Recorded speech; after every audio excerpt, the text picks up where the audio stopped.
continuar en el quinto trimestre de Poseer la Tierra. Estamos en la clase El terreno de las emociones. Tengo un título que quiero compartir en esta noche que se va a llamar de la siguiente manera: El corazón, la conducta y los ídolos. El corazón, la conducta y los ídolos. En esta primera parte de esta clase, la introducción va a ser un poquito extensa porque voy a crear una plataforma acerca de esta enseñanza. Entonces se va a llevar casi la mitad de la clase, la introducción, para entrar luego en la sustancia de lo que queremos o quiero enseñar. Bueno, el título, ¿verdad?, que acabo de compartir, El corazón, la conducta y los ídolos, lo podemos interpretar de una manera diferente, ¿verdad?, para entenderlo mejor. Por ejemplo, podemos decir los deseos, el comportamiento y los dioses, ¿verdad? Los deseos, el comportamiento y los dioses. Para esta enseñanza yo voy a estar utilizando ejemplos representativos del Antiguo Testamento. ¿Cuántos saben que el Antiguo Testamento, ¿verdad?, estaba lleno de figuras, tipos, sombras, representaciones de lo que había de venir en el Nuevo? Todo lo que sucedió en el Antiguo Testamento, ¿verdad?, nos sirvió de ejemplo, de mensaje para ver la luz en Cristo. Yo quiero utilizar, habíamos estudiado en la clase anterior del cuarto trimestre acerca de nuestro ser. Ahora estamos divididos en ¿cuántas partes? En tres, ¿verdad? Y la Biblia está llena de tres partes, ¿verdad? La Trinidad, Padre, Hijo y Espíritu Santo. Vemos, nosotros somos tripartitos. Vemos los pasos de salvación son tres. O sea, vemos mucho, ¿verdad?, esas maneras de que el Señor nos habla en tres partes. Y el ejemplo de Egipto, el desierto y Canaán. Canaán es la tierra prometida. Por si acaso me oyes repetirlo, me estoy refiriendo a la tierra prometida. Un poquito del contexto de esa historia. Sabemos que el pueblo de Dios fue llevado cautivo a Egipto. Quien llevó a los hebreos, todavía no eran llamados judíos, son llamados hoy judíos por la descendencia de Judá, luego de los hijos de Jacob. El Señor, creo que en Génesis 15, le dice a Abraham que el pueblo de Dios será llevado cautivo a Egipto. Y todos sabemos la historia de quien llevó al pueblo de Dios a Egipto fue José, ¿verdad? Pasaron 30 años de prosperidad allí, pero luego 400 años de esclavitud. Dice la palabra que se levantó un faraón, un rey allí que no conocía a Dios, no temía a Dios. Entonces allí fue, la historia nos dice que el pueblo de Dios, de una manera bendecida, por así decir, se estaban reproduciendo de una manera tan rápido que luego el faraón dio un edicto de que había que matar a todo, ¿verdad?, vamos a decir, primogénito varón que salga del vientre de los hebreos. Y allí fue donde se salvó Moisés. Todos conocen esa historia, ¿verdad? Bueno, Moisés vino a ser el libertador, pero allí, en esos 400 años en Egipto, ¿qué no se aprende, hermanos? ¿Verdad? ¿Qué no se adopta y qué no se adapta también? ¿Qué no viene a ser una influencia en la mente del pueblo de Dios? 400 años siendo azotado, ¿verdad?, influenciados por el sistema de Egipto. Y luego cuando viene Moisés, viene como libertador, como intermediario. Moisés también es un tipo de Jesús, ¿verdad?, de Salvador. Pero Moisés, ¿verdad?, cuando saca al pueblo de allí, lo saca de Egipto y lo lleva al desierto. Y luego van a la tierra de Canaán, que es lo que llamamos la tierra prometida. Entonces, para ellos fue una sorpresa. Al pasar el Mar Rojo, ¿verdad?, miraron cómo los egipcios fueron cubiertos de las aguas y vencieron, ¿verdad?, el Señor en victoria los pasó por el Mar Rojo. Y dice allí que aparece el cántico de María, creo que en el capítulo 15 o 16, pero luego se voltean y se encuentran con un desierto, ¿verdad? Y muchos de nosotros quizás no pasó de manera espiritual, donde fuimos salvados por el Señor del mundo, pero luego pasa un tiempecito de gozo, pero luego entramos en la prueba de la fe. Entramos en la parte donde somos, vamos a decir, probados por Dios. Y cuando comenzamos a entender lo que implica el caminar, muchos se apartan, no todos se quedan, que fue lo que pasó en Egipto.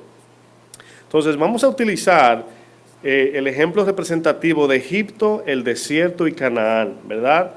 Ahora, la representación de Egipto podemos verlo como la esclavitud de la carne. Eran esclavos allí, ¿verdad?, en representación espiritual. En el desierto podemos ver el vacío del alma. Allí, ¿verdad?, era donde ellos expresaban su sed y no había de nada allí, vamos a decir, aunque el Señor le fue fiel. Pero Canaán representa el corazón lleno de idolatría y estoy viendo esto como en un ejemplo negativo. Egipto, esclavo de la carne, esclavitud de la carne. Vemos el desierto como el vacío de nuestras almas, pero ahora vemos a Canaán como representativo del corazón lleno de idolatría. Porque si muchos recuerdan, cuando Josué iba entrando a Canaán, había un trabajo que hacer allí, antes de establecer las tribus del Señor. ¿Se acuerdan? Que había que sacar a los paganos, a los amorreos, cananeos, heteos, jebuseos y los gigantes. Entonces, luego de esa limpieza, no sé si recuerdan el principio de vaciar, limpiar y llenar, ¿verdad? Hemos usado ese principio. Es lo que Dios hace con nosotros, ¿verdad? Nos vacía, nos limpia y luego nos llena del Espíritu y su palabra. Entonces aquí vemos que Egipto, ¿verdad? Lo primero fue la salvación de la esclavitud. Quiero que en su mente, si usted puede, cuando yo hable de Egipto, usted también lo relacione con nosotros del mundo, ¿verdad? Egipto representa al mundo. Entonces el pueblo de Dios fue sacado de allí en libertad de la esclavitud del pecado. Allí vemos una salida instantánea, ¿verdad? Salieron rápido de Egipto. Pero en el desierto vemos la salvación de nuestra alma. Allí fue el proceso de ellos. Fueron despojados de todo lo que ellos confiaban, estaban solamente con Dios allí. Y el desierto es el lugar donde solamente Dios está allí y donde Dios muestra su poder, porque en el desierto no hay de nada, ni fuente de agua, ni comida, ni sombra, nada, ¿verdad? Y allí es donde todos mueren secos, ¿verdad? Y sabemos que el pueblo de Dios no eran camellos, o sea, si Dios no les sustentaba se iban a morir. Pero aquí vemos que el desierto representa ese camino progresivo, ¿verdad? ¿Cuántos saben que la vida cristiana es un progreso y un proceso, verdad? Bueno, luego Canaán representa la salvación de todo nuestro ser, cuerpo, espíritu, alma y cuerpo, ¿verdad? Y allí yo le llamo a eso la entrada triunfal. De Egipto está la salida instantánea, en el desierto está el camino progresivo y luego en Canaán está la entrada triunfal. Ahora, antes de seguir hablando del tema, yo quiero que usted tome en cuenta de que Dios, todo lo que Dios hizo en el Antiguo Testamento tiene una representación espiritual, pero todo sucedió de manera literal. Cuando Dios le hablaba de prosperidad, le hablaba de los alimentos, los ganados, los territorios, todo tenía que ver con las riquezas que hoy tanto anhelamos, ¿verdad? Cuando vemos que el Señor prometía poder, hablaba de autoridad sobre las otras naciones que ganaban las guerras. ¿Se acuerdan de Gedeón, que con 300 mató 135,000, ¿verdad? Bueno, en el Nuevo Testamento, que es el nuevo pacto en Cristo, ya es diferente. Todo lo que pasó en el Antiguo Testamento tenía una representación espiritual. Si notan, en el Antiguo Testamento no se habla tanto de demonios. Es muy poquito, o sea, muy pocas veces. Porque el Señor estaba llevando, vamos a decir, a su pueblo y a nosotros que estamos ahora entendiendo la palabra, en un proceso de que era como un experimento, por así decirlo. Yo sé que no lo fue, pero por así decirlo, o sea, experimentaron riquezas terrenales, autoridad terrenal, vencieron enemigos. Y ahí tenemos el libro de Eclesiastés, tenemos a David diciendo que solamente se saciaban en la presencia de Dios. Salomón nos ayuda a entender de que ni las miles mujeres, ni los miles y millones de riquezas de oro que tenía, ni la fama, ni la autoridad, nada de eso llenó a Salomón. Entonces, hay un dicho por ahí que dice que es mejor aprender en cabeza ajena, ¿verdad? O sea, ver la experiencia de otros y no pasar nosotros por esa experiencia. Entonces, el libro de Eclesiastés, si usted toma un momento y léalo, son 10 capitulitos allí, son bien pequeños. Pero es bien irónico, el libro, Salomón está hablando allí, dice, nada llena, toda esa aflicción de espíritu, solamente Dios es importante para nuestros corazones. Bueno, entendiéndolo de ese punto de vista, vemos el ejemplo de que Egipto representa el lugar del deleite falso y el sufrimiento. Ahora, ¿cuántos se deleitaban en el mundo? Le puedo dar tiempo para que levante su mano. Ahora, ¿cuántos reconocen que el deleite era falso? ¿Verdad? Ahora, ¿cuántos también reconocemos que estamos en sufrimiento allí? ¿Verdad? Estamos sufriendo. Y no necesariamente un sufrir de dolor quizás, pero estamos vacíos, sin destino, sin sentido de vida, etcétera. Y por eso entendemos que Egipto representa el mundo. Pero en el desierto, aquí representa la escasez y la limpieza. Muchos de nosotros al venir a Cristo, a lo mejor Dios lo pasó por una escasez, algo que usted dice, wow, Señor, pero ¿por qué si te sirvo, verdad? ¿Por qué si tú eres el Dios de las riquezas, estoy pasando trabajo aquí, verdad? Y no tengo abundancia como los demás, porque hay un propósito allí de riquezas, mucho más abundante y eterno. Entonces el desierto representa el camino del cristiano, ¿verdad? Que nos lleva a la escasez. A lo mejor usted puede tener quizás mucho dinero en el banco, pero tiene escasez. ¿En qué sentido? En que nada de eso lo va a llenar. Pero en Canaán, allí vemos la representación de los ídolos, pero también la victoria. En Canaán, cuando Josué encuentra el país o Canaán lleno de ¿verdad? Los amorreos, cananeos, ya estudiamos esa clase, y los gigantes estaban allí. Todos esos ídolos, hermanos, ahora sí quiero que pongan mucha atención, es la representación de todo lo que gobierna nuestro corazón de manera carnal. Todos los gigantes que tenemos en el corazón y todos los ídolos que tenemos en el corazón. Ahora, todos tenemos ídolos todavía tenemos cosas que nos arrastran, ¿verdad? Y cada día crecemos en que Cristo de verdad sea nuestro Señor. Entonces, sí tomamos la decisión, sí vamos en dirección a esa victoria, pero todavía flaqueamos en áreas, ¿verdad? Algunos están totalmente esclavizados, algunos están todavía en ataduras, otros batallan aquí y allí, otros están ya saliendo de esas batallas, pero todos tenemos algún gigantico allí en el corazón que todavía domina nuestro corazón. Esa es la batalla del cristiano. Bueno, para hacer un análisis, muchos de nosotros dejamos a Egipto en cuerpo, pero no en mente. Todavía hay cristianos que se deleita en el gozo del mundo. Siempre pongo el paréntesis, no me estoy refiriendo al gozo del mundo, ¿verdad? De salir, disfrutar. Me estoy refiriendo a que a veces podemos ser Asaf de corazón. Podemos envidiar el bienestar de los no cristianos y decir, ¿por qué yo no puedo estar así? Y a veces podemos ser personas así, como cristianos ya. Muchos dejaron las cosas del mundo, pero su anhelo sigue vivo. Por ejemplo, vamos al libro de Números, capítulo 11. Números 11, verso 4.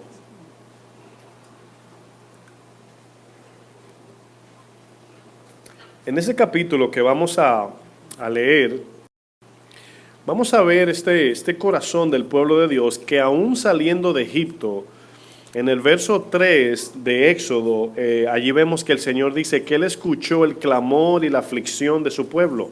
Dice que vio cómo subyugaban a su pueblo en Egipto. Y cuando el Señor los saca de Egipto, ellos se encuentran en el desierto bajo un propósito de Dios que los iba a llevar a un proceso que no era tan cómodo, pero no era tan malo como en Egipto. Simplemente no tenían deleite como ellos querían tenerlo. Entonces allí vemos, fíjense lo que dice el verso 4.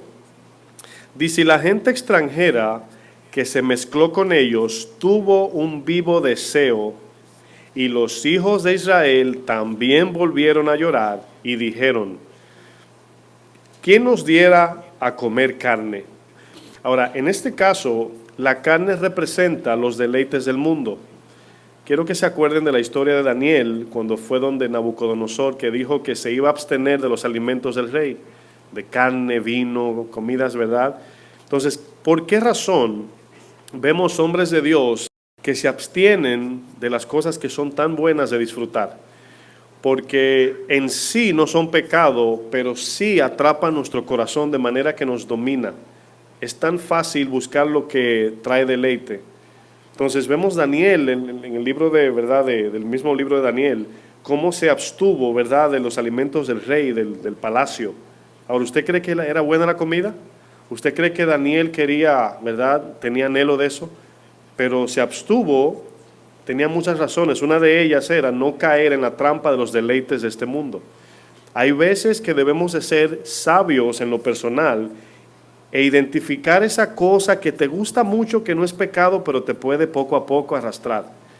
Poco a poco te puede arrastrar. Y aquí vemos que el pueblo todavía tenía deseo de carne. El problema era que el menú de Dios no decía carne en la pancarta del menú, decía maná. Cuando abrieron el menú dijeron no vemos carne aquí, comenzaron a quejarse.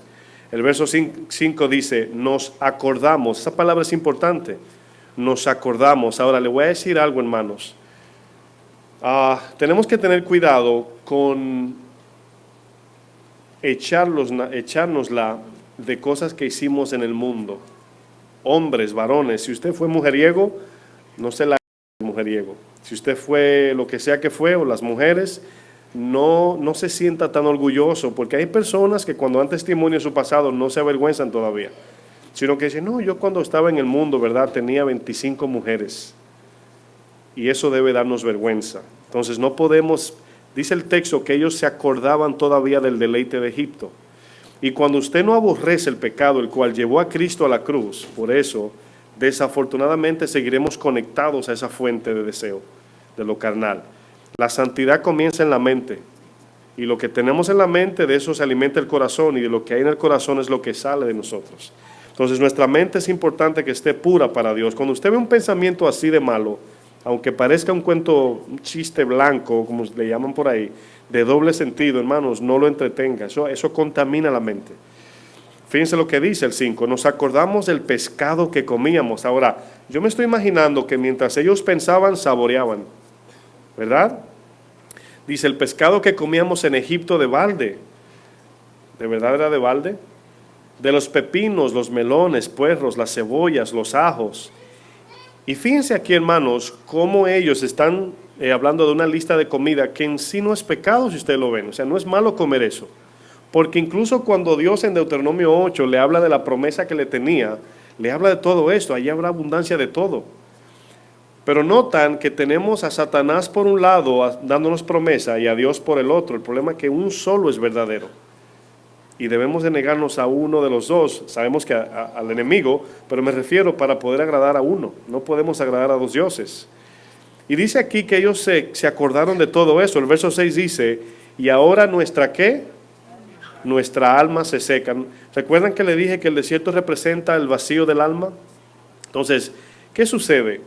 Es difícil, bien difícil, cuando usted y yo tenemos que deshacernos de todas las cosas en que confiamos y decir, Señor, en ti confiaré. Esa es la parte donde a veces no podemos alcanzar para que nuestro corazón sea purificado. Dice, ahora nuestra alma se seca, pues nada sino este maná ven nuestros ojos. Le voy a decir algo. Usted se va a sentir a veces que la palabra es aburrida, que la palabra no le motiva. Se va a sentir como que, ay, lo mismo, así como se sintieron con el maná. Y pueden ignorar de que esta palabra que estamos hablando aquí es la que nos transforma. Así de sencilla como se oye, así puede sonarse aburrida, porque quizás yo no estoy aquí, hermanos, aleluya, hermanos, hey, y quizás no lo estimule su alma. Pero el maná, hermanos, no tenía muy buen parecer, pero el propósito fundamental del maná, hermanos, era eterno, porque representaba a Cristo. Bueno, aquí el pueblo, aunque salió de Egipto, todavía anhelaba los encantos de Egipto. Y es por eso que a veces tenemos esa batalla. Un ejemplo voy a usar en Hebreos 11:24. Moisés dice, hecho ya grande, rehusó llamarse hijo de la hija de Faraón, escogiendo antes ser maltratado con el pueblo de Dios que gozar de los deleites temporales del pecado. O sea, ¿están notando la actitud de Moisés en fe?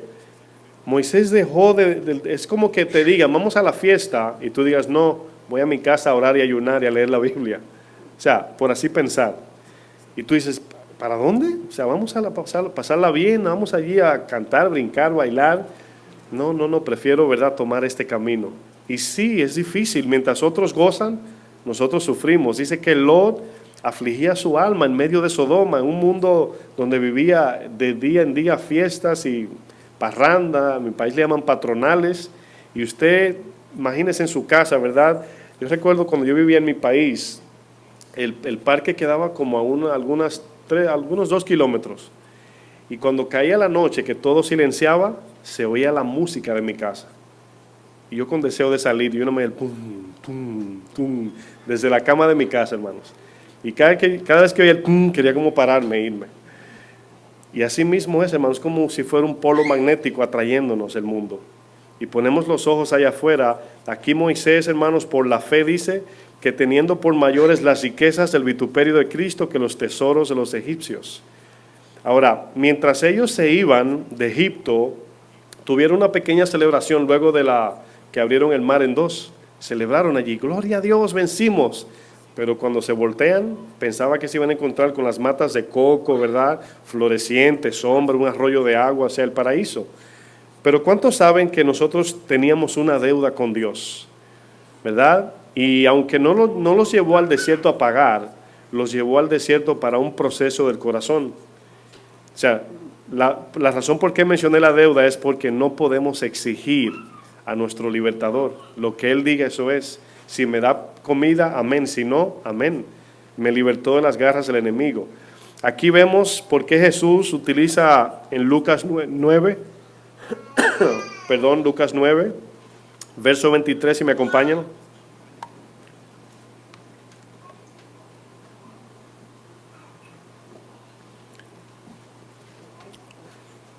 Lucas 9:23 dice el Señor. Dice, y decía a todos, si alguno quiere venir en pos de mí, y aquí vemos tres partes también. Aquí podemos unirlo a un paralelo de Egipto, niéguese a sí mismo. Ellos tenían que negar sus deseos de Egipto, ¿verdad? Olvidar todo eso. Y luego dice, tome su cruz cada día. Acuérdense que era un proceso de cada día, eran 11 días el camino del desierto, pero se convirtió en 40 años por no obedecer y confiar en Dios. Y luego dice, y sígame. Ahora, ¿hacia dónde, si vemos el ejemplo en el desierto, hacia dónde seguían a Dios, ¿verdad? Ese pueblo en el desierto. Y todos sabemos que era la tierra prometida, ¿verdad?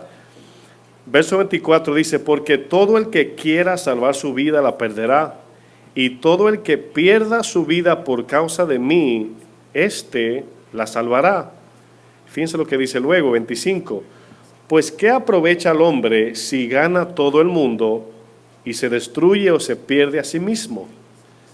O sea, la ironía aquí es dar toda nuestra vida para alcanzar aquello que pensamos que nos va a llenar y luego perdemos la vida misma por eso. 26 dice, porque el que se avergonzare de mí y de mis palabras, de éste se avergonzará el Hijo del Hombre cuando venga en su gloria y en la del Padre y de los santos ángeles. 27 dice, pero os digo en verdad que hay algunos de los que están aquí que no gustarán la muerte hasta que vean el reino de Dios. En otras palabras, hay muchos de los que están aquí que no gustarán el desierto hasta que vean lo que les espera adelante. Ahora, fíjense en algo. ¿Cuántos saben o cuántos entienden de que todo lo que tiene valor demanda un sacrificio? Usted puede tener dos decisiones a tomar. Si quiere cuerpo bonito, no puede comer comida de deleite. Si quiere deleitarse en comida, no puede tener cuerpo bonito. O sea, fíjense que hay que sacrificar algo. El que quiere seguir a Cristo debe negarse. El que no quiere seguir a Cristo puede vivir la vida como quiere, pero algo va a perder. Y cuando sacamos la matemática, ¿verdad? Nos damos cuenta de que estamos sacrificando aquí, vamos a poner 100 años para ganar nuestra eternidad con el Señor. O podemos gozarnos 100 años, aunque ya después de los 80 no hay mucho gozo, o 70, 60 para algunos, y perder nuestra eternidad, hermanos. Ese es el negocio, o sea, por así llamarlo, negocio, ¿verdad? Bueno, aquí vemos, según el texto de Jesús, debemos negarnos a Egipto, ¿verdad? Egipto es lo que el mundo, las atracciones del mundo. Tomar la cruz del desierto y seguir a Jesús. Yo puse entre paréntesis, seguir a Josué, porque Josué era el que lo iba a meter en la tierra prometida, ¿verdad? Era el libertador. Jesús en hebreo es Josué, que significa salvador, libertador. Entonces vemos a Moisés, que representa la ley no podía entrar a la tierra prometida, porque el sacrificio no se gana la salvación, sino la gracia. Pero Josué representa la gracia para aquellos que tenían fe. Vamos a pensar en lo siguiente, hermanos. Hagamos un paralelo entre la liberación de Egipto y la liberación nuestra del mundo, ¿verdad? Yo no sé si usted se acuerda cuando Dios lo salvó, pero tenemos por un lado Egipto, el desierto y Canaán, pero por otro lado nosotros tenemos el mundo, Dios nos sacó de allí, luego el proceso de la vida cristiana y luego la victoria. Ahora, sí podemos vivir mientras estamos en el proceso de Dios, podemos vivir en victoria, podemos deleitarnos en Dios, pero no es el fin, sino solamente un medio. Cuando Dios nos permite tener dinero, disfrutar esta vida, lo hace con un propósito. No debemos de quedarnos allí, abrazar la bendición temporal. Tengo 3 preguntas para analizar. ¿De dónde salvó Dios a su pueblo? O sea, hablando del Antiguo Testamento, ¿lo salvó de dónde? ¿De dónde? No, ¿de dónde? ¿Dónde? El lugar. Ok, ahora sí. No de qué, dije de dónde. De Egipto lo salvó, ¿verdad? Pero la pregunta es, ¿dónde le dio el Señor la palabra o su palabra? ¿Quién se acuerda? Porque hay 3 partes, acuérdense. Egipto, desierto y Canaán. ¿Dónde el Señor les entregó su palabra? En el desierto, exactamente. Entonces vemos cómo el Señor los sacó de Egipto y en el desierto era donde iba a comenzar el proceso. Allí les dio su palabra y su Espíritu Santo de muchas maneras se ve. Por ejemplo, cuando vemos la columna de humo y de fuego, hay una representación del Espíritu Santo allí, guiándolos, protegiéndolos, fortaleciéndolos, etc. Pero hay una parte donde vemos cuando el Señor dice que golpea la roca, que bota ¿qué? Agua. Ahora, el maná representa la palabra de Dios y el agua representa el Espíritu Santo. Era una representación de Cristo. Y mientras ellos desechaban el maná, ¿verdad? Lógicamente el agua era necesaria, o sea, la querían porque la querían, pero el maná no lo querían, no querían la palabra, y sin la palabra no tenemos Espíritu Santo. Entonces su rebeldía y su exigencia no les permitieron a ellos entrar en la promesa de Dios. Y yo quiero que mientras yo voy hablando, usted se vaya identificando en su camino diario. Primera etapa de la salvación consiste en salir de Egipto. Por ejemplo, vamos a Éxodo 12, verso 11.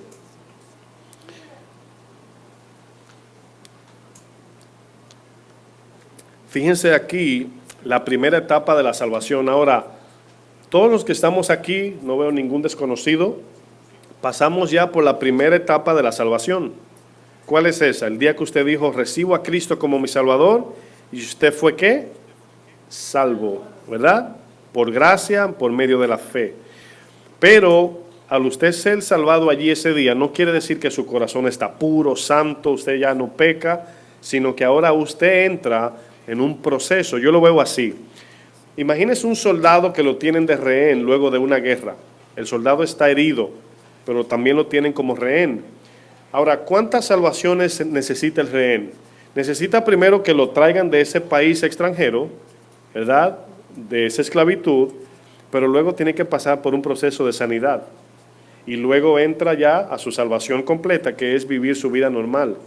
Vemos la salvación al traerlo de allá, luego pasa por el proceso de sanidad y luego ya puede vivir su vida bien. Nosotros nos falta el proceso de salvar, vamos a decir, o de regenerar nuestro corazón. En eso estamos todos, en el proceso diario de la santidad. Fíjense lo que dice Éxodo 12:11. Dice, aquí conocen la historia cuando el Señor iba a matar los primogénitos, ¿verdad? Y le da una instrucción a su pueblo, incluso algunos extranjeros la obedecieron y le sirvió.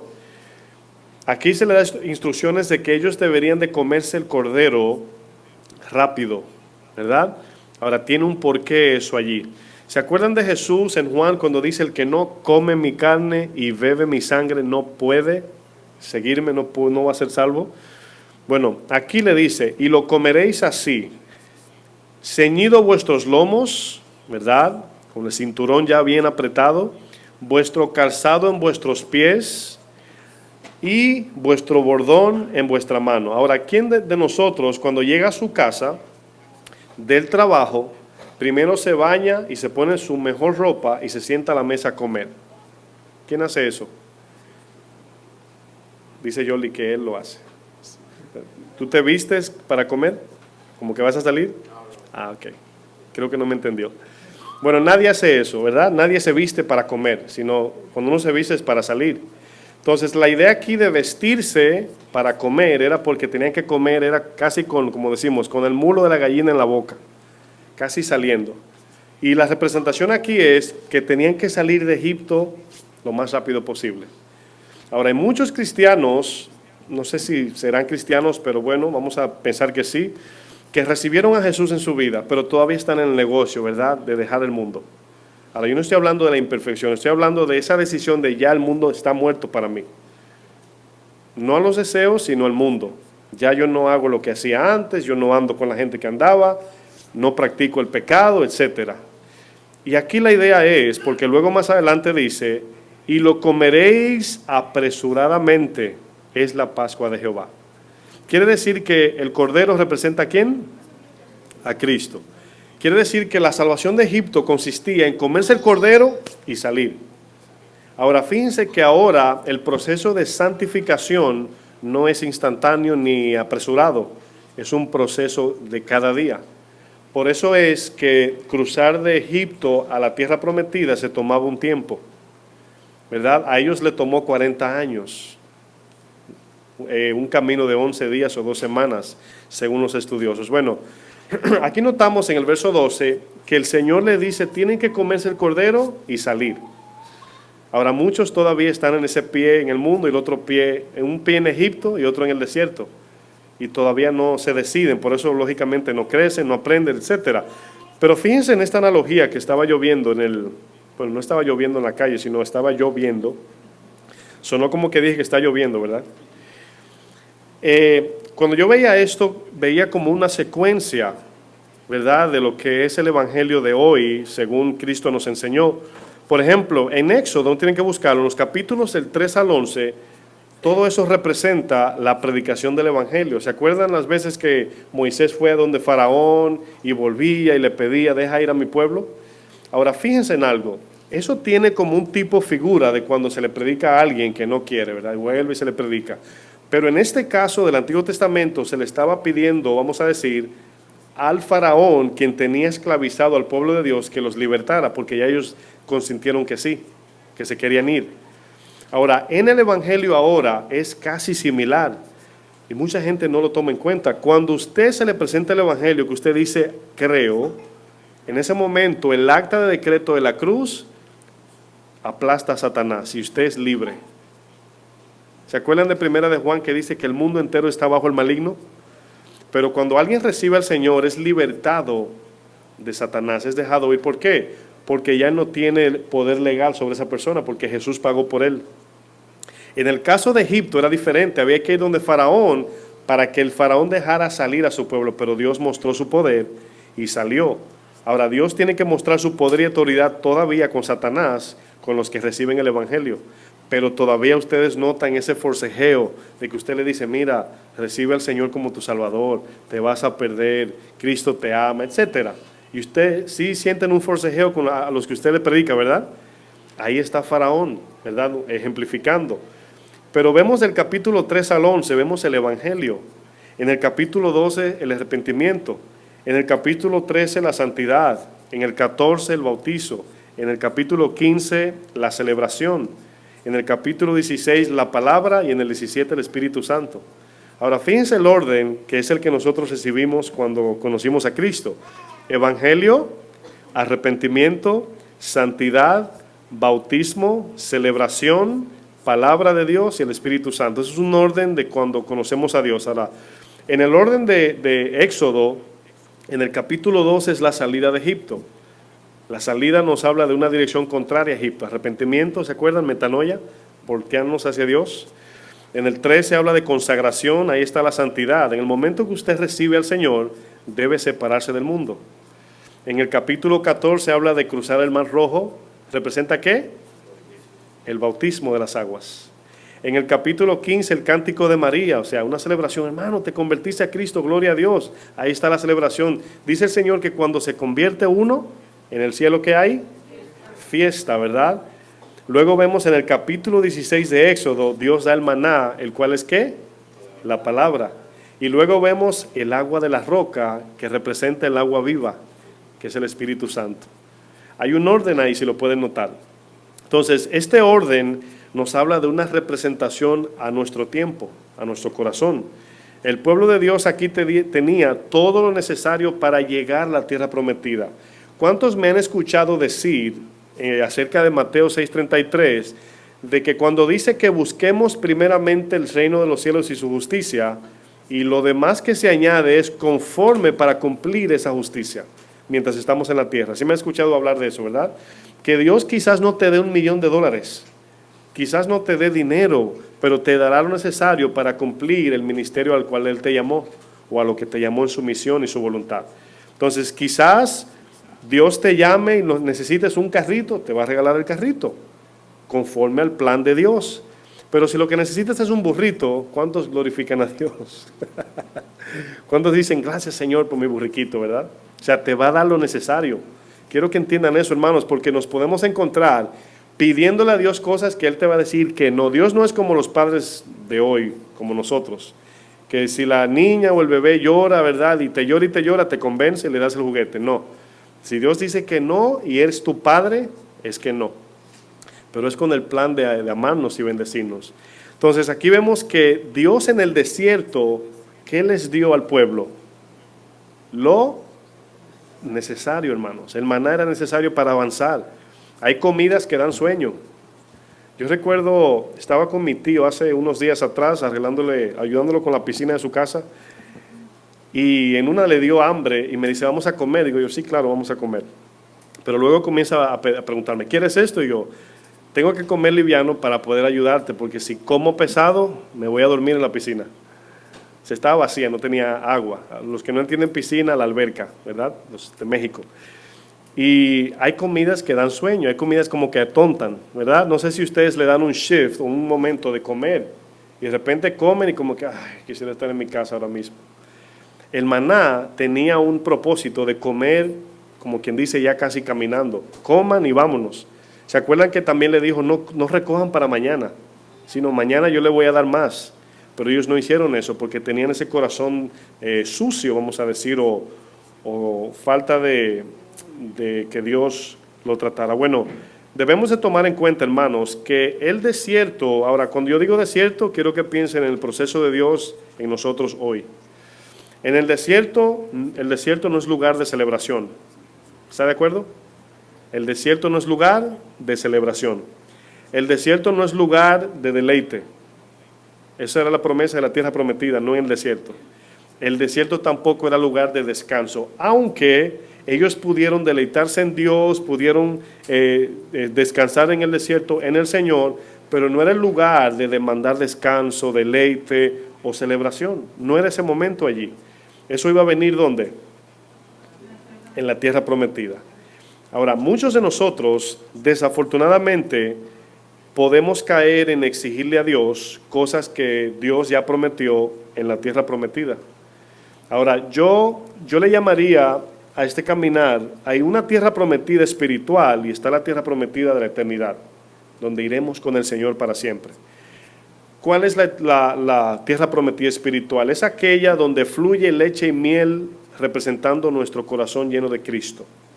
Esa es la idea de esta clase, de que seamos libres de las ataduras del corazón y que Cristo sea nuestra tierra prometida en el corazón. Ahora, ¿qué es lo primero que debemos de hacer? ¿Qué fue lo primero, mejor pregunto, que hizo Josué para que habitase allí la abundancia de Dios? Solamente manténganlo en su mente allí.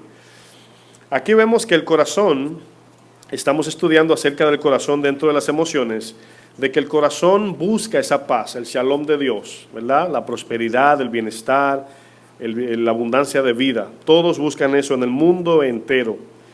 La paz de Dios, el shalom, es lo único que sacia el corazón. Cuando usted tiene paz de Dios, usted está completo.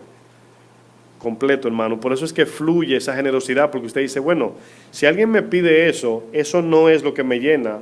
Usted es desprendido de eso. Usted lo da fácil, porque está lleno de Cristo. Pero si eso que Dios le manda a dar está en su corazón, esa es su seguridad, ese es su Dios, su tesoro. Se le va a hacer más difícil darlo. Ahí es donde vienen las guerras, los pleitos, cuando alguien quiere atentar contra tu tesoro. Esa es la palabra allí. Santiago dice, ¿de dónde vienen vuestros pleitos? guerras, ¿verdad? Chismes, calumnias. No es de vuestras pasiones que batallan contra el alma, ¿verdad? Luego dice, piden mal porque piden para vuestro deleite.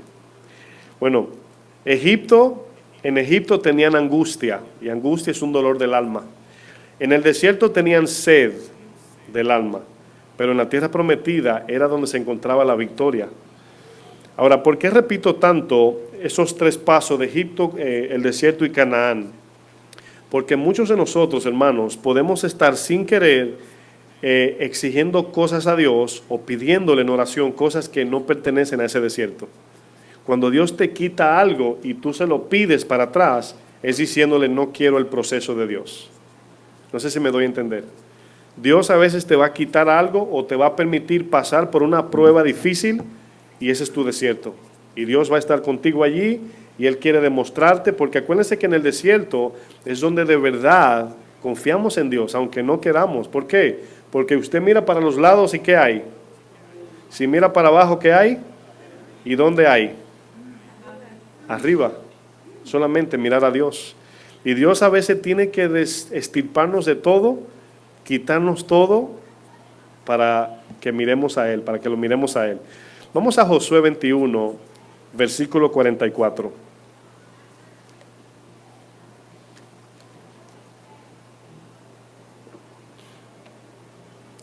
Yo pensaba en esta clase hoy, me reía solo porque las cosas que nos enojan, las cosas que nos dan sed, las cosas de las que tenemos necesidad, oigan bien, que Dios quiere llenar, no las recibimos porque confiamos en otros ídolos o dioses, etc.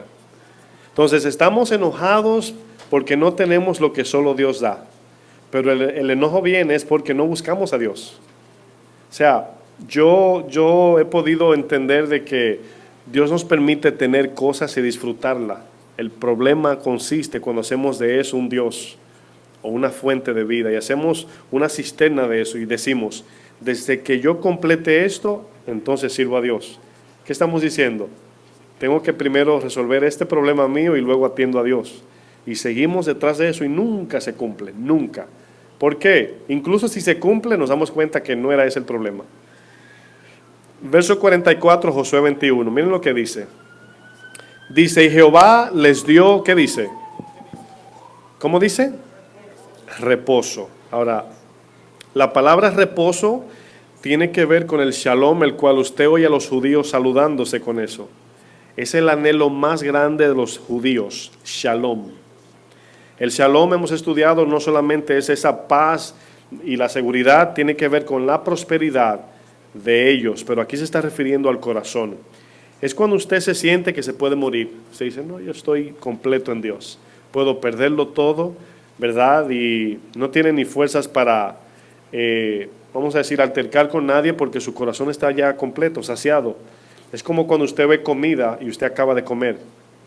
Usted la da fácil porque ya usted está completo. Entonces, este reposo es el que todo ser humano busca, hermanos. Todo el mundo busca este reposo. El pueblo de Dios lo buscaba, pero nunca lo halló. Dice, Jehová les dio reposo alrededor, conforme a todo lo que había jurado a sus padres. Y ninguno de todos sus enemigos pudo hacerle frente, porque Jehová entregó en sus manos a todos sus enemigos. No faltó palabra de todas las buenas promesas que Jehová había hecho a la casa de Israel, se cumplió todo. Yo quiero que usted ahora piense en lo siguiente. Vemos a Egipto como la carne, vemos el desierto como el alma y la tierra prometida vamos a verla como el corazón, o sea, lo más profundo que es nuestro espíritu. ¿Dónde se halla el reposo, hermanos? ¿En el desierto, en Egipto o en la tierra prometida? En el espíritu, ¿verdad? Vemos el cuerpo, el alma y el espíritu, la tierra prometida. No podemos hallar lo que tanto anhelamos ni en el desierto, entiendas el alma, ni en la carne, entiendas Egipto. Nuestra plenitud se encuentra en Cristo. Ahí es donde está la plenitud de mi corazón. Canaán representa el terreno de nuestro corazón. Pero había un problemita allí, hermanos. Había gigantes y amorreos, eteos, ateos, si usted le quiere llamar, jerjeseos, jebuseos, todos los feos estaban allí. Y para poder tener el corazón lleno de Dios, es como usted con una jarra, ¿verdad?, de jugo de limón, pero se da cuenta que le queda un poco de jugo de mango, de naranja. Para que esté completo de jugo de limón, ¿qué necesita hacer? Llenarlo o sacarle ese poquito que queda allí, limpiarlo y luego llenarlo. Entonces, para poder entrar a la tierra prometida, entiendas, en nuestro corazón, tiene que salir de allí todos los ídolos, todo lo que le llamamos Dios.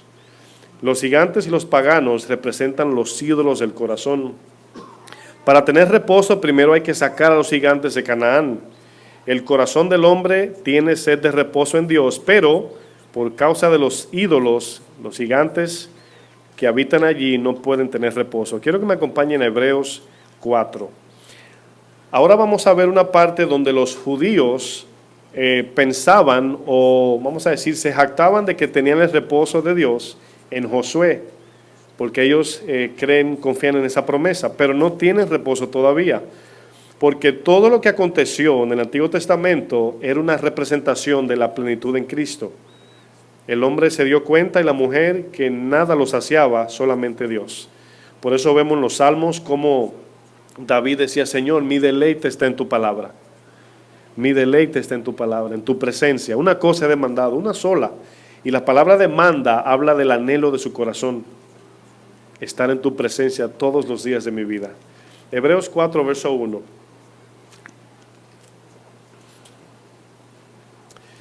Fíjense aquí, estamos ahora en el Nuevo Testamento. Y fíjense aquí el paralelo. Dice: temamos pues, no sea que permaneciendo aún la promesa de entrar en su ¿qué? Reposo, alguno de vosotros parezca no haberlo alcanzado. Porque también a nosotros se nos ha anunciado la buena nueva. ¿Qué son las buenas nuevas? El Evangelio. Fíjense lo que dice: como a ellos, o sea, a ellos se les predicó el Evangelio. Dice: pero no les aprovechó el oír la palabra, por no ir acompañada de fe en los que lo oyeron. ¿Qué quiere decir este texto? Que todo lo que el Señor les decía, ellos tenían que confiar para poder llegar a la tierra prometida. El verso 3 dice: pero los que hemos creído entramos en el reposo. Ahora, quiero que vean aquí el patrón. ¿Cómo se recibe el reposo según lo que hemos leído? El verso 3 lo dice: por la fe, confiar en Dios.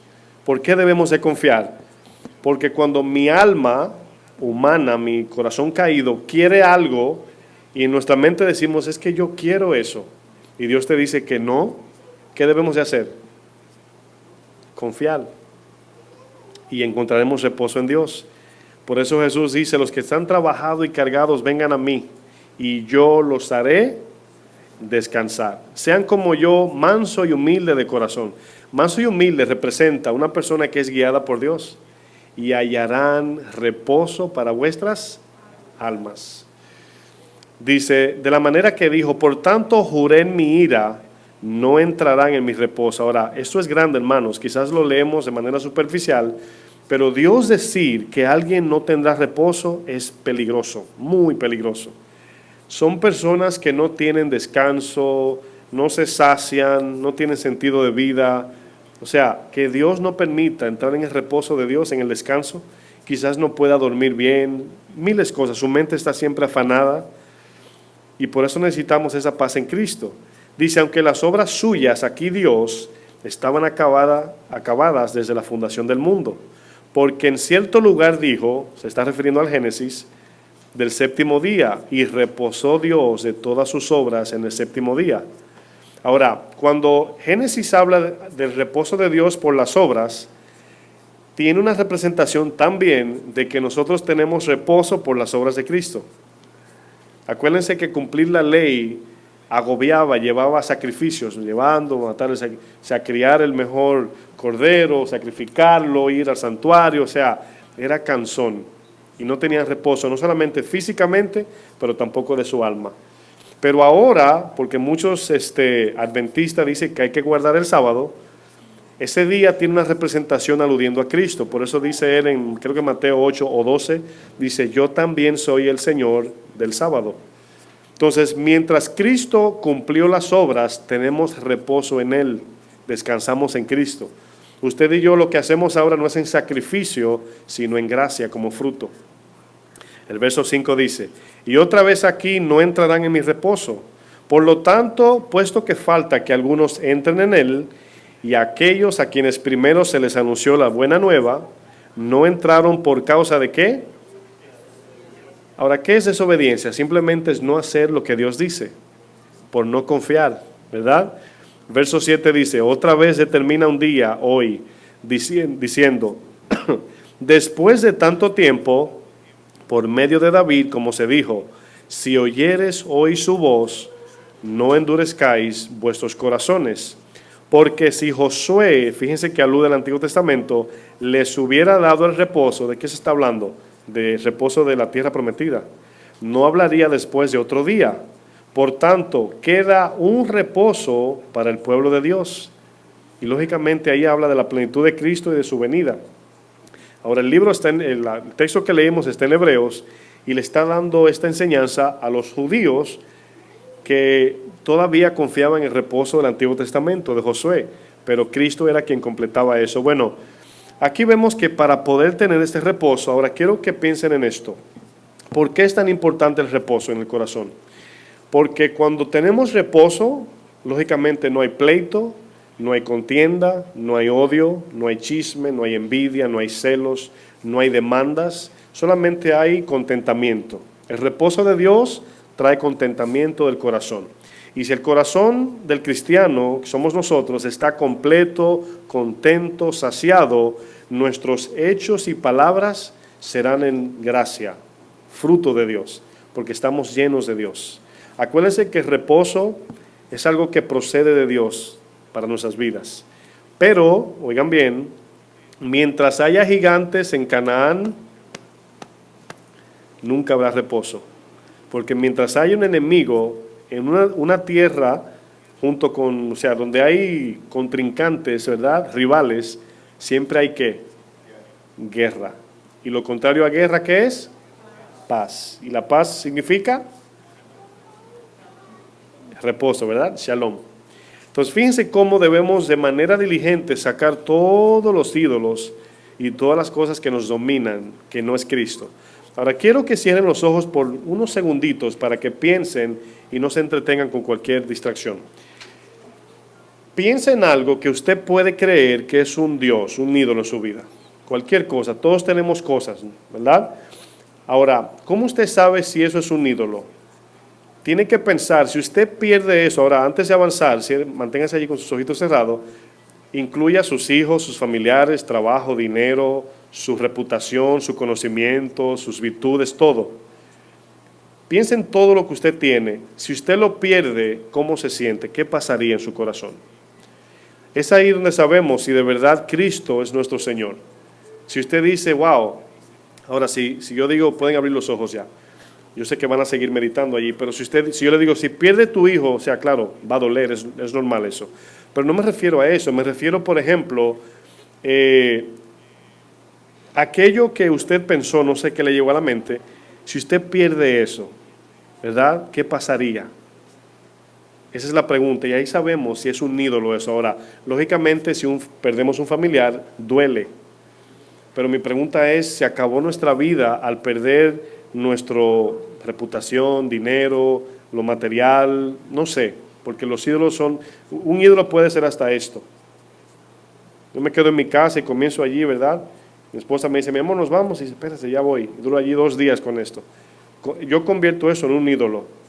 Ahora, utilizo esto tan simple porque el ídolo no se encuentra aquí, sino el valor que le damos aquí. Si Cristo no está por encima de nuestro corazón, desafortunadamente estaremos así, ¿verdad? Como la barca. Por ejemplo, existe el gigante de la autosuficiencia. O sea, yo puedo, yo sé, no necesito ayuda, ¿verdad? Yo puedo solo. Existe el gigante de la soberbia, personas que no le gustan someterse, no son sumisos. Existe el gigante de la hipocresía, el gigante del materialismo. Me encantan las cosas de esta vida. el gigante del orgullo o el gigante del egocentrismo, ¿verdad? Y estamos viviendo en una era bien narcisista. La palabra narcisismo significa aquellos que están centrados en sí. Había en la mitología griega un hombre llamado Narciso, creo que era Digiaglio, Siaglio, un nombre raro, que dice que murió porque se estaba mirando en un lago y se enamoró de sí mismo en el espejo del agua. Y estamos viviendo en esa era donde todos quieren likes en el Facebook, donde todos quieren seguidores. Vivimos en la era, hermanos, del narcisismo, de verdad, del espejo, del selfie. ¿Saben lo que es el selfie? Del Facebook, a ver cuántos likes, cuántos seguidores. Estamos en esa era, hermanos, y eso se llama egocentrismo. Ahora, ¿quién es el Dios allí? Nosotros. No estamos mirando a Cristo. Ahora, aquí es donde viene, todavía estoy en la introducción, aquí es donde vamos entrando ya en el material. Esos gigantes no salen sin el poder de Dios. Esos gigantes no salen sin el poder de Dios. Quiero que me acompañen a Números 13, verso 31. Números 13, 31. No es tan simple de decir, ¿verdad? El gigante, ¿verdad? Sal. Por esa razón tiene el nombre de gigante.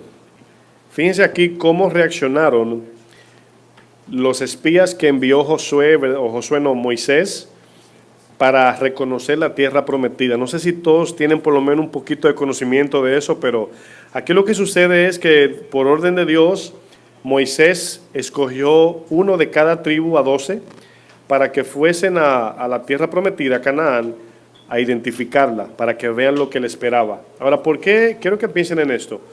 ¿Por qué Dios permitió que ellos fueran a identificar o a mirar lo que le esperaba? Bueno, era una manera de llevarlos como a un galardón. Era algo como mirar lo que les espera, les daría la fortaleza de seguir adelante, de que ellos dejaron Egipto, pero les esperaba algo mejor. Ya en la segunda clase hablaremos de Deuteronomio 8, habla de esa promesa allí.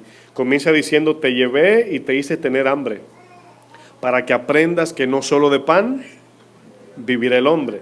Pero más abajo dice, pero te introduciré dentro de una tierra que tiene olivos, ganado, agua, de todo. Y luego más abajo dice, pero no te olvides de mí. Capítulo 8 de Deuteronomio lo pueden estudiar en su casa.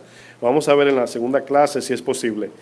Pero aquí vemos que algunos de los 12 espías, que cada uno representaba las tribus del pueblo de Dios, no todos confiaron en Dios. Ahora, ¿qué sucede cuando perdemos la confianza? Lo natural es que viene miedo, temor. El verso 31 de Números 13, ¿están allí? Dice, mas los varones que subieron con él dijeron, no podremos subir contra aquel pueblo, porque es, quiero que hablan conmigo, porque es más fuerte que nosotros. Ahora, ¿se acuerdan de el gigante que David tumbó? David también tenía esta teoría. Goliat era más fuerte y más grande, pero David no fue en sus fuerzas. David fue en confianza porque dice, bueno, tengo un gigante de 9 pies, pero con el gigante que yo ando, no tiene medidas, ¿verdad? Con un soplo lo desaparece. Entonces, nuestras dificultades en nuestras vidas cristianas se pueden vencer por medio de la fe, la confianza en Dios. Verso 32 dice, y hablaron mal entre los hijos de Israel, de la tierra que habían reconocido, diciendo, la tierra por donde pasamos para reconocerla es tierra que traga a sus moradores. Ahora, ¿qué está haciendo esta gente? Infundiendo ¿qué? Miedo. Ahora, ¿notan lo que sucede cuando nos desenfocamos de Dios? Nos enfocamos en el problema, ¿y qué sucede? Hacemos el problema más grande que ¿quién? Que Dios. Ese es el problema que a veces tenemos. Si nos enfocamos en el problema y no en Dios, a veces decimos, por ejemplo, una enfermedad física, ¿verdad? Tiene 2 salidas en Dios. O es permitido por Dios por un propósito, o Dios va a sanar. Esas son las 2 salidas. En las 2 debemos de confiar. Si es un propósito de Dios, Dios ayúdanos a atravesar este dolor. Pero si Dios va a sanar, confiar que Él puede sanar. Cuando nosotros oramos por sanidad, creemos que Dios puede sanar. Yo tengo la convicción que Dios con un soplo sana. Pero cuando no sana, entonces entiendo, digo, no, Dios está haciendo algo. Hace pocos días mi esposa tenía unos dolores en su estómago y estaban bien fuertes, venían, volvían, ni pastillas ni nada se lo quitaba. ¿Qué sucede? Que en ese momento, cuando ella estaba en ese dolor, me decía, yo siento como que Dios está tratando con mi corazón también. Y yo también lo veía, como un trato de algo, y pasaron días y yo vi un cambio en mi esposa. Así yo lo veía cambiando. O sea, no sé ni cómo explicarlo, pero yo lo veía. Y luego yo se lo dije, o sea, yo lo percibí y luego se lo dije. Me dice, yo también siento lo mismo, con todo y el dolor. Y yo veía a mi esposa así. Cuando usted ve que un adulto hace así, es porque la cosa es dura. Y yo la veía haciendo así y se reía. Y digo, ¿yo estás bien? Me dice, sí, lo que pasa es que me duele mucho, pero estoy contenta. Y yo decía, wow. O sea, un dolor fuerte. Y yo pude ver, entendía, y entonces yo oraba por ella, le pasaba la mano, mientras dormía oraba por ella, pero yo estaba contento en el dolor. Y ella también. Ella, cuando se le puede acercar a las hermanas y le pregunta cómo fue su proceso allí. Ahora, yo pude notar un cambio en su vida, no sé qué tan grande o pequeño, pero yo lo vi. Y ella me lo confirmó, me dijo, sí, yo también me siento igual, como que Dios está haciendo algo en mí. Pero estaba en un dolor que no tenía quizás en nuestros ojos que ver nada con ella, o con ese trato, perdón. Entonces, fíjense cómo confiar en Dios, debemos de poner los ojos, apretar las cejas y decir, Señor, estoy contigo y tú conmigo. Hay problemas que usted no le ve ni salida, ni entrada, ni no lo ve por dónde lo va a resolver. Ahora, en el momento que usted dice, es que no sé cómo se va a resolver, usted siempre debe decir, pero Dios sí sabe cómo lo va a resolver. Y esperar en Él. Amén. Fíjense cómo estaban infundiendo miedo al pueblo. Dice, estos moradores, ¿dónde ando? Sí, el verso 32 al final, dice, la tierra por donde pasamos para reconocerla es tierra que se traga a sus moradores. Y todo el pueblo que vimos en medio de ella son hombres de grande estatura. Ahora, quiero que noten, hermanos, los hombres de grande estatura no eran los gigantes. Porque fíjense lo que dice luego, también vimos allí gigantes.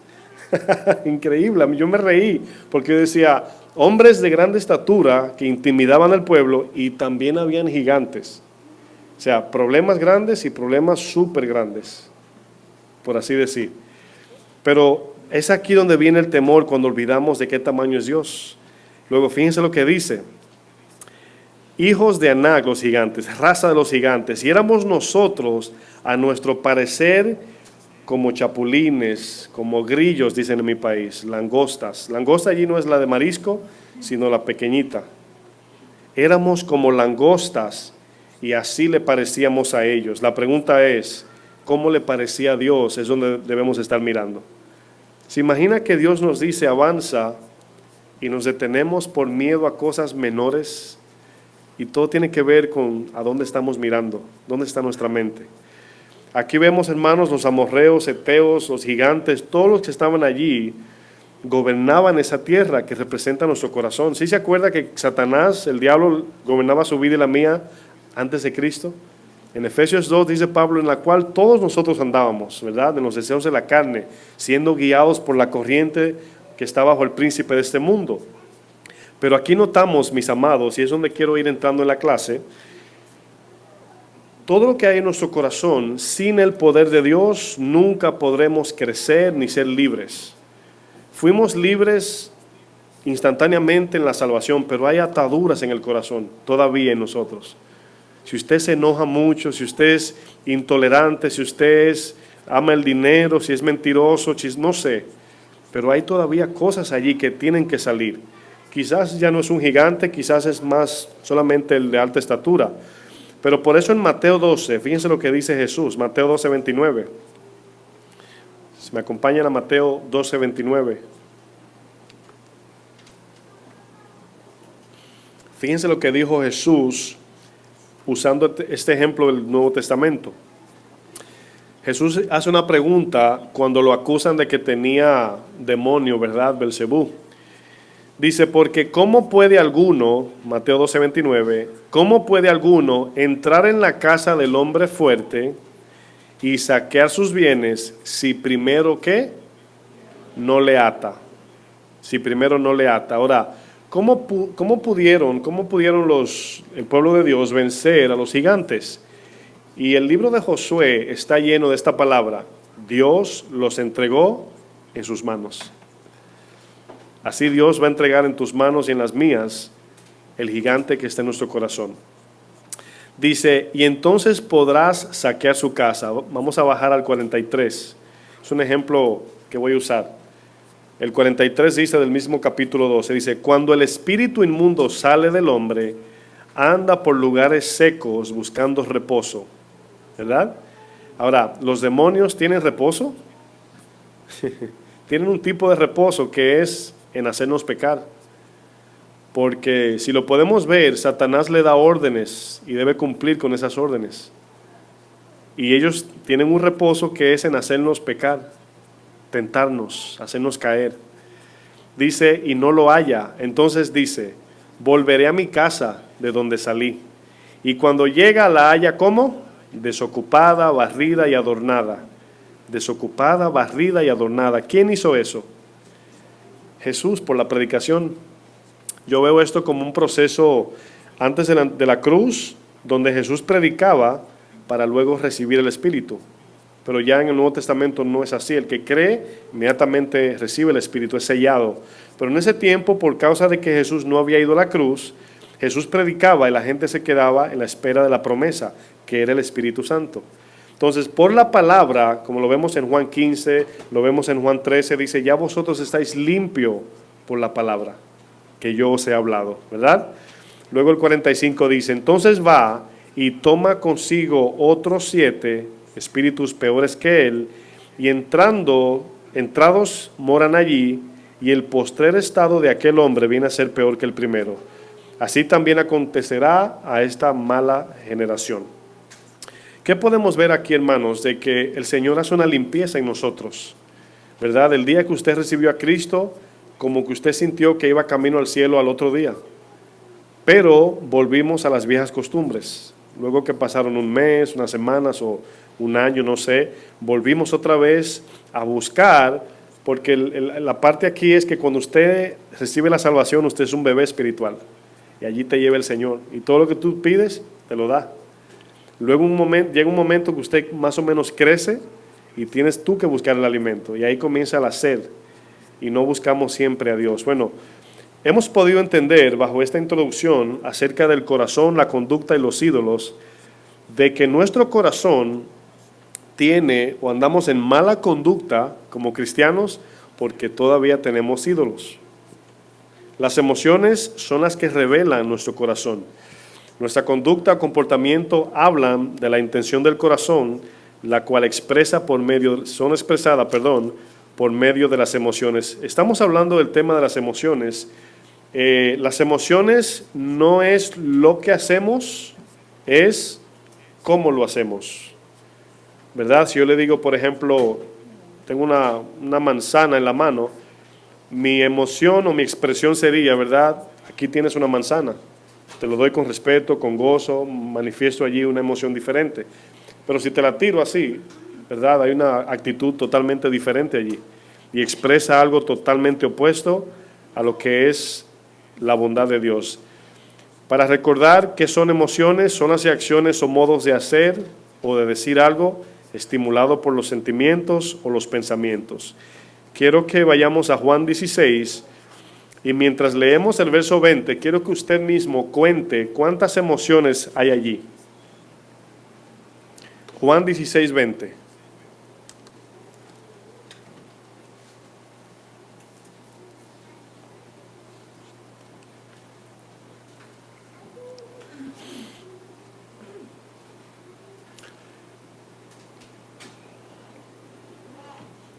Dice, de cierto os digo, que vosotros lloraréis y lamentaréis, y el mundo se alegrará.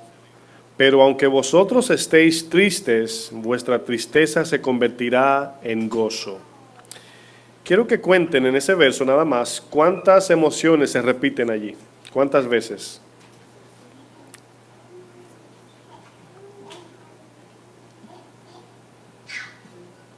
¿Quién contó? 4, 5, 6. Este grupo está lento aquí, por ahí nadie. ¿Eh? ¿Cuánta? 2. Se quedó corto, hermano, allí. Bueno, 6. ¿Cuántos dijeron 6? Bueno, 6. Lloraréis, lamentaréis, alegraréis, tristes, otra vez tristeza y gozo. 6 emociones hay allí. Ahora fíjense en un solo verso cómo las expresiones allí, que son las emociones de nosotros, son allí manifestadas. En un solo verso. ¿Lo pudieron notar? Llorar, lamentarse, alegrarse, entristecerse y gozarse. Bueno, aquí vemos, hermanos, cómo expresamos emoción en tantas maneras que es nuestra conducta. Cuando alguien ve tu conducta, no se está fijando en lo que estás haciendo, sino en cómo lo estás haciendo. Cuando un padre le da una orden a su hijo o su hija y le dice, ve, limpia el cuarto, y el niño le dice, ¡ah!, ¿verdad? Y le brinca, hay una emoción allí de ira, de enojo. ¿Qué hace el padre? Le dice, Pero si le dice sí papá o sí mamá, hay una expresión allí diferente. Pero todo va a depender del corazón. Todo va a depender de lo que tenemos aquí. Para entender esto debemos primero ver el origen de nuestra conducta, porque es aquí donde quiero ya ir entrando más en materia. Nos preguntamos como cristianos, ¿por qué lo hice otra vez? ¿Por qué hago lo que hago? ¿Por qué me comporto así? ¿Por qué reacciono así? Y es ahí donde vamos entendiendo los deseos, el comportamiento y los ídolos del corazón. Si Cristo es nuestro Dios, todo lo que hagamos va a ser para agradar ¿a quién? A Cristo, ¿verdad? Aquí veo, si quieren me acompañan a Mateo 6, verso 24. Y hay una pregunta en su mente allí mientras busca el texto. ¿Quién gobierna mi corazón? Decide mi conducta. ¿Quién gobierna mi corazón? Determina, es la palabra, mi conducta.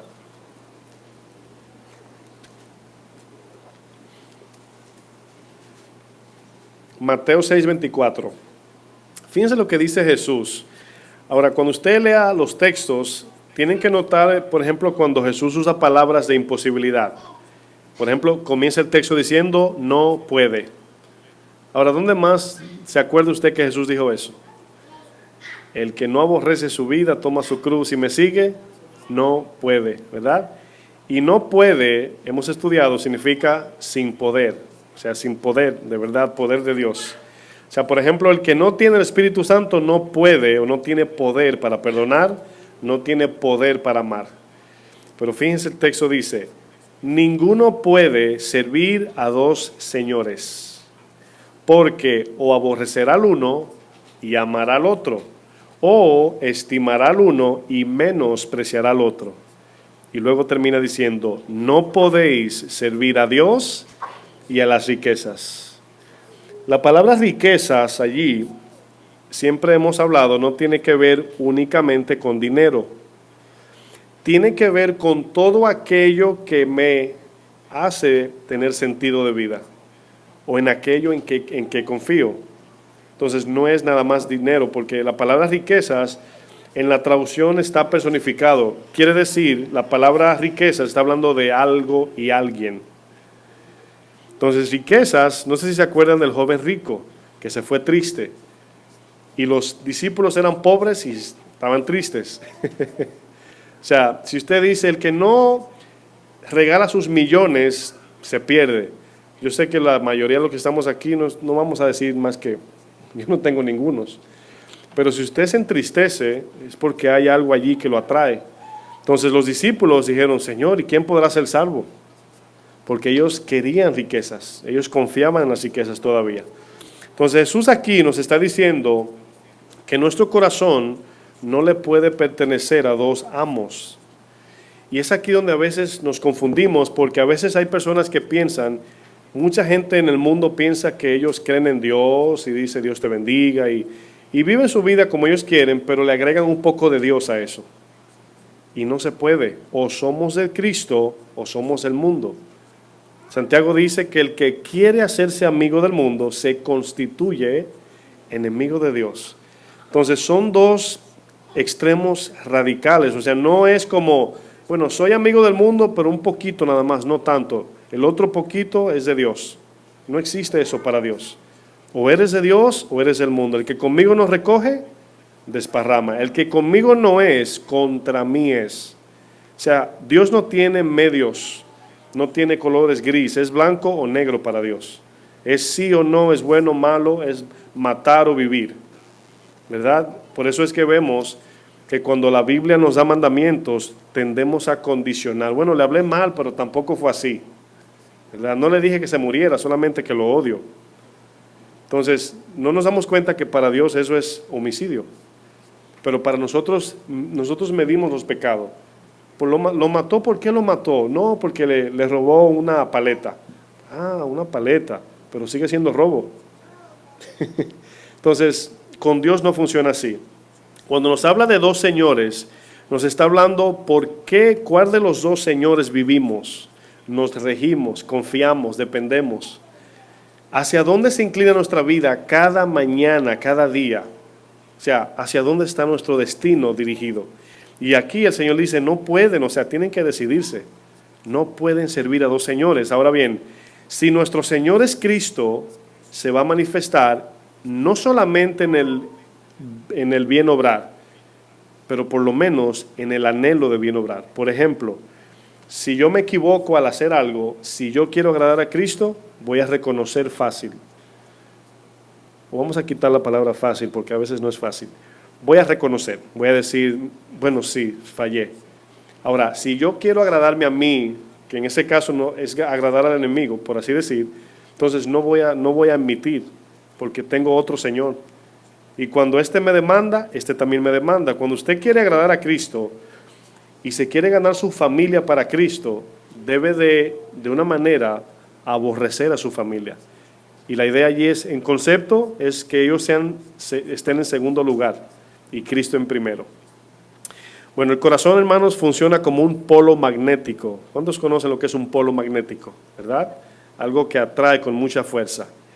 El corazón es atraído por todo aquello que sea paz y prosperidad para el corazón. Cuando el corazón ve paz y prosperidad, el corazón por ahí va. Ahora, cuando conocemos la verdad, somos libres de que sabemos que Satanás no nos va a dar esa paz, no nos va a dar esa paz ni esa seguridad, sino Cristo. Ahora nuestro corazón, ¿verdad?, se torna a Cristo. Aquí vemos que tanto Dios como Satanás nos da promesas. Satanás también promete, le prometió a Jesús, si te postras, te daré todo esto, ¿verdad? Bueno, vamos a pensar en eso que acabamos de leer. No podemos servir a dos señores. La pregunta es, ¿qué significa servir al otro Señor que no es Dios? Bueno, en el momento que no hacemos la voluntad de Dios, en ese momento estamos sirviendo al otro Señor, porque estamos desagradando a Dios. Cuando yo hago lo que yo quiero, en ese momento no estoy haciendo lo que Dios quiere. Cuando yo no digo, Señor, hágase tu voluntad, estoy diciendo, hágase mi voluntad. ¿Sí lo entienden? Entonces, fíjense cómo en dirección, en vida, en entendimiento, debemos de siempre estar inclinados a la voluntad de Dios. Sí, vamos a batallar, como decía el Señor. Dice, ahí hay un hombre que tenía 2 hijos y le dijo a uno, veme allí, ¿verdad? Y dijo que no. Sí, porque es una batalla entregar nuestra voluntad. Y el otro le dijo que sí. El que dijo que sí no fue y el que dijo que no sí fue. Entonces el Señor le importa no es lo que decimos, sino lo que hacemos. Exactamente. Mateo 6:21 en el mismo capítulo dice, porque donde esté vuestro tesoro, y tesoro allí es tu Dios de confianza, allí estará también vuestro corazón o tu vida. Bueno, ya para concluir, hemos podido entender aquí, esto es solamente la mitad de la primera parte de este tema, y hemos podido ver que si nuestro corazón tiene ídolos todavía, tiene dioses o otro Dios, desafortunadamente nuestra vida va a evidenciar una vida sin paz, mala conducta, sin deseo de parecernos a Cristo, etcétera, etcétera. La lista sigue y sigue y sigue. Si todos los que estamos aquí tenemos el anhelo de parecernos a Cristo, debemos de morir a otras relaciones, como dice Pablo en Romanos 7. Dice, yo os desposé para entregarlos a un esposo nuevo, el cual nos libertó por medio de la salvación. Quiero que se pongan de pie para orar, por favor. Tenemos muchos puntos más, pero ya dejaremos la otra parte para la segunda enseñanza. Vamos a orar para comenzar a tratar con estos ídolos del corazón. Yo sé que los que estamos aquí queremos agradar a Dios, pero cuando nos encontramos volviendo a ese pecado una y otra vez, al mismo pecado, allí hay un problema de idolatría o hay un gigante allí que está dominando esa área del corazón. Debemos de ser cristianos que vamos en progreso, donde las cosas van muriendo de manera progresiva. Claro, no va a morir de hoy a mañana, no lo vamos a tumbar con una onda como David. Quizás Dios puede sí erradicar eso, pero es un proceso donde vamos cada día nutriendo nuestro corazón con la palabra, pidiéndole a Dios fortaleza, confiando en Él en cada paso y sobre todo anhelando hacer la voluntad de Dios. Porque por lo demás, si no anhelamos agradar a Dios, desafortunadamente el enemigo va a tenernos en ataduras, porque el deseo de nuestro corazón buscará, el deseo del corazón, ya lo estudiamos, es el ojo, y si nuestro ojo o nuestros deseos están inclinados a lo terrenal, nuestro cuerpo estará en tinieblas, pero si anhelamos agradar a Dios, nuestro cuerpo estará en luz. Y yo sé que todos los que estamos aquí queremos vivir en esa luz. Padre, Señor, te pedimos en esta hora, Padre, conforme a esta clase que hemos compartido, hemos visto ejemplos donde Egipto, Señor, era donde estábamos antes, Señor. Pero luego tú nos llevas a un desierto, Padre, para que nuestro corazón, Señor, sea transformado. Porque no podemos entrar a la tierra prometida con codicia, con enojos.